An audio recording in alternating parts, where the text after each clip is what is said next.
نختم الموضوع يعني بصراحة مشهد مؤلم ومحزن ومخزي في نفس الوقت.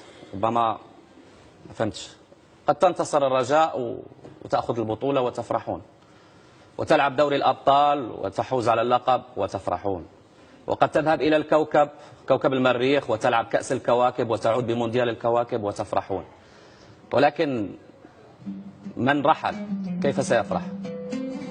من سيواسي الأمهات المكلومات وقد كانوا معكم في المدرجات؟ من سيغني معكم الخضرة الوطنية والله يرحم الزروالي؟ كانوا معكم في المدرجات يرفعون التيفوات. أنتم تفرحون ولكن في الوقت نفسه تصادرونهم حقهم في الحياة، أسمى الحقوق التي كفلها القانون وكفلها العرف وكفلها الدين. شيء غير مفهوم. في ندوات الشغب منذ بدايتها كنا نشاهد الأمهات يملؤون بعضا من الصف الأمامي في تلك الندوات. اليوم ملأوا الأول والثاني وطريقهم للثالث والرابع، وقد تمتلئ القاعة فقط بالأمهات المكلومات. وأراهنكم إذا كان فيكم أحد يستطيع أن يصمد 10 ثواني وهو يشاهد عيون الأمهات وهي تبكي أبنائها. إلى متى؟ متى سؤال للزمان، فأي زمان ينتظر الجماهير المغربية؟ هذا سؤال فقط. إن الله وإنا إليه راجعون.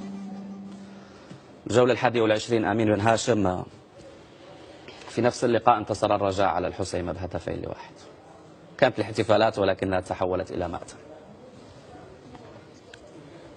شنو كرة نهضروا عليها دابا؟ صعيب تهضر على الكرة في ما يمكنش ما يمكنش لأنه ما عرفتش. احنا كاع الرسائل قلناها والحمد لله، لا غاية ولا لا ناقة ولا جمل ولا حاجة. اللي شاف الصور مازال يقدر يهضر على الكرة. كل الامل نهضروا انسانيا. والله كنت باغي نكتب تقرير، خفت من الرقابه الذاتيه وخفت نبدا نكتب كلمات منمقه، واخا انا ما عنديش رقابه ذاتيه. ايش غتقول؟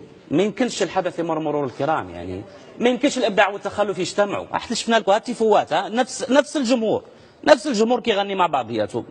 في لحظه من اللحظات اقتتال دم، مشهد مؤسف، مشهد يعني في العصر الجاهلي كان من ينادي ويقول ومعتصماه. كم من واحد استعصم بأشقائه مليوحين في المدرجات وما زال الضرب.